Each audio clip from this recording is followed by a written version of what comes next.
வணக்கம் மக்களே. இன்றைக்கி பிளாக்கா பிரியாணி எப்படி செய்கிறதுன்னு பார்க்கலாம். அதுக்கு நல்லா பிளாக்காயை நல்லா அறுத்து சுத்தம் பண்ணிடலாம். பாருங்கள் எப்படி இருக்குதுன்னு.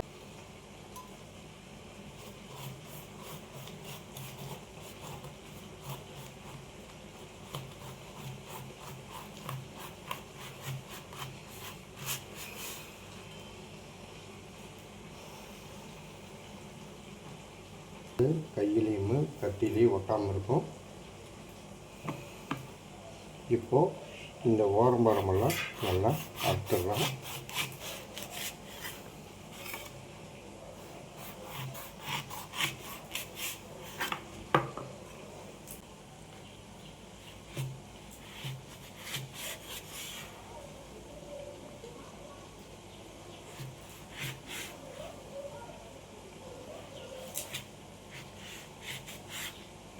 காய் அறுத்து நம்ம தண்ணியில் போட்டு வச்சுருக்குறோம்.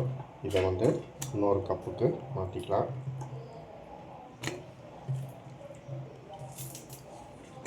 இஞ்சி இதில் நம்ம இன்றைக்கி பிரியாணி செய்ய போகிறோம். இது கூட நம்ம ஒரு இந்த ஸ்பூனில் 2 ஸ்பூன் மஞ்சள் பொடி சேர்த்துக்கலாம்.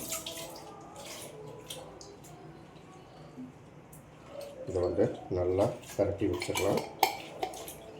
இப்படியே இது ஒரு அரை மணி நேரம் தேவையான அளவு தண்ணி போட்டு இதையும் நல்லா மிளகாய் மஞ்சள் பொடி போட்டு நல்லா பரட்டி வச்சுருக்குறோம். இது இப்படியே இருக்கட்டும். நம்ம இப்போ பிரியாணி எப்படி செய்கிறது, அதுக்கு என்னென்ன வேணும் அப்படின்னு நம்ம பார்த்துக்கலாம்.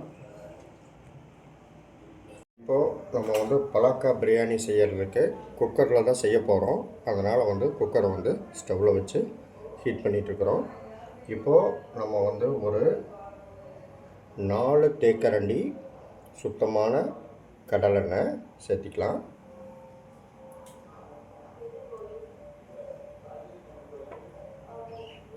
எண்ணெய் சூடாகட்டும், வெயிட் பண்ணலாம். இப்போது எண்ணெய் சூடாகிடுச்சு. நம்ம எடுத்த 2 பெரிய வெங்காயம்,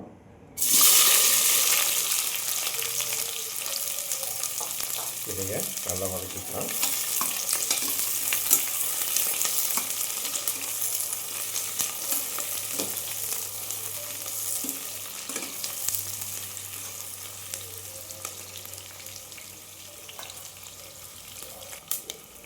வெங்காயம் நல்லா பொன்னிறம் ஆகிற வரைக்கும் நல்லா வதக்கணும். இப்போ லைட்டு கோல்டன் ப்ரௌன் கலரில் வருது. இது நல்லா வதக்கணும். முதல்ல நம்ம பிரியாணி மசாலா பட்டை இதெல்லாம் முதல்ல போட வேண்டாம். வெங்காயம் ஓரளவு வதங்கினதுக்கப்புறம் போட்டால் வேற ஒரு டேஸ்ட்டு நல்லாயிருக்கும்.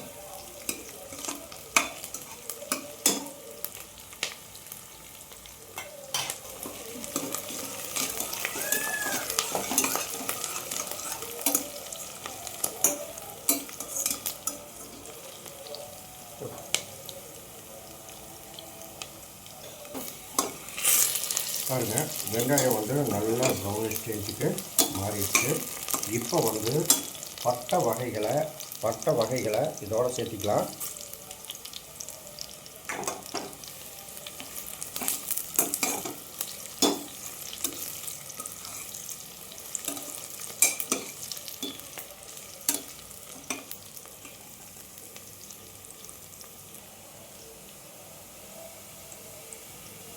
கூடவே ஒரு தேங்காய் தொட்டி அளவு நம்ம காஞ்ச ரோஜா மொக்கு, இதையும் நல்லா மிக்ஸ் பண்ணிக்கலாம்.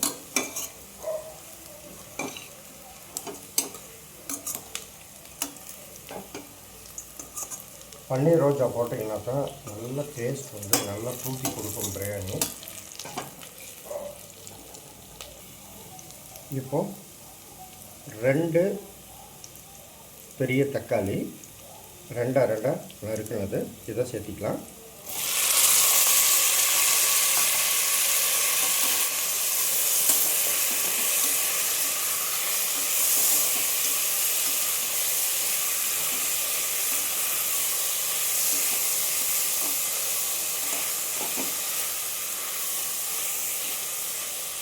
தக்காளி நல்லா மசிகிற வரைக்கும் இப்படியே வதக்கிட்டு இருக்கட்டும். இப்போது இஞ்சி பூண்டு பேஸ்ட்டை இதோட சேர்த்திக்கலாம்.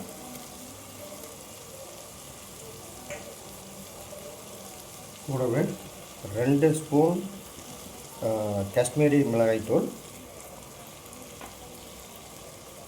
2 ஸ்பூன் பிரியாணி மசாலா,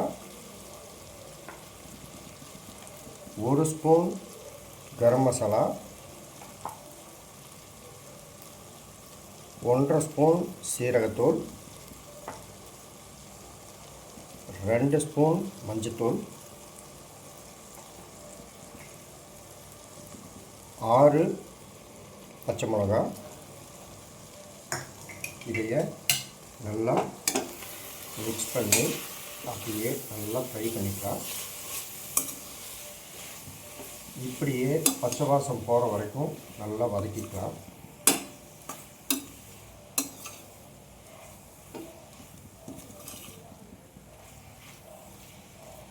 முடிஞ்ச அளவுக்கு லோ ஃப்ளேம்லேயே வச்சு இதை வதக்குங்க.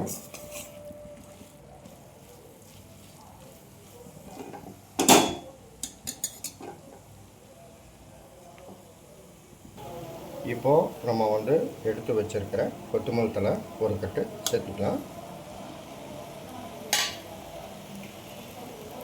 1.5 கட்டு புதினா தழை இதையும் சேர்த்துக்கலாம்.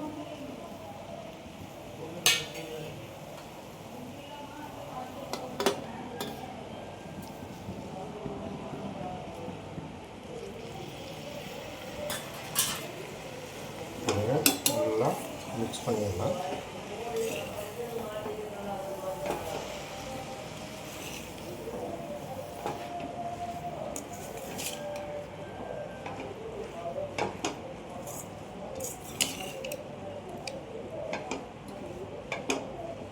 இப்படியே ஒரு 5 நிமிஷம் நல்லா வதங்கட்டும். வெயிட் பண்ணலாம். இப்போ பார்த்திங்கன்னா மசாலா பொடி எல்லாமே நல்லா வதங்கிடுச்சு. இப்போது நம்ம எடுத்து வச்சுருக்கிற கட் பண்ணி வச்சுருக்கிற பலாக்காயை இதோட சேர்த்திக்கலாம்.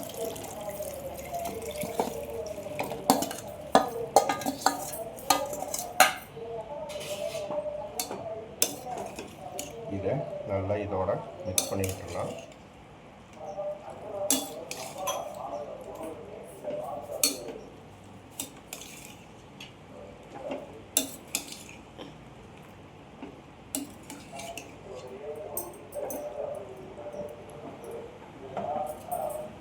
ஸ்டவ்வில் ஹை ஃப்ளேமில் வச்சு இப்படியே நல்லா வதங்கட்டும்.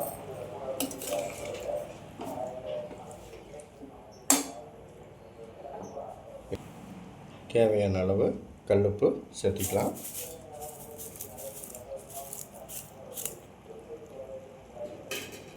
இதை நல்லா மிக்ஸ் பண்ணி வைக்கலாம்.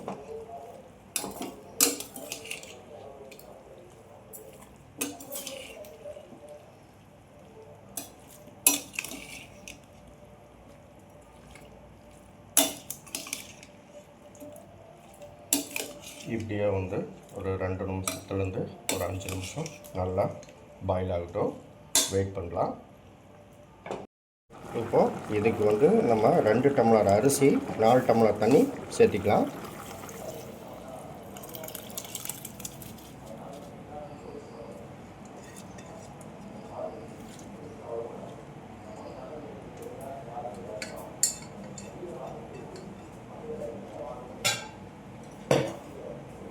இப்போது இதை குக்கர் போட்டு மூடி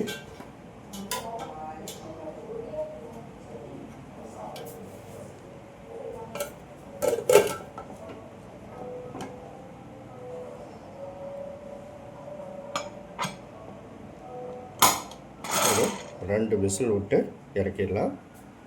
வெயிட் பண்ணலாம். பலாக்கா பிரியாணி 2 சவுண்டு பக்காவாக ப்ரெஷர்லாம் அடங்கிடுச்சு. இப்போது இதை ஓப்பன் பண்ணிக்கலாம். பாருங்கள், சூப்பரான ஒரு பலாக்கா பிரியாணி அட்டகாசமாக ரெடி ஆயிடுச்சு. அட்டகாசமான ஒரு பிரியாணி சூப்பராக ரெடி ஆயிடுச்சு. இதே மாதிரி பலாக்கா பிரியாணியை நீங்கள் செஞ்சு பார்த்து சாப்பிட்டு எங்களுக்கு கமெண்ட்ஸில் சொல்லுங்கள். நன்றி, வணக்கம்.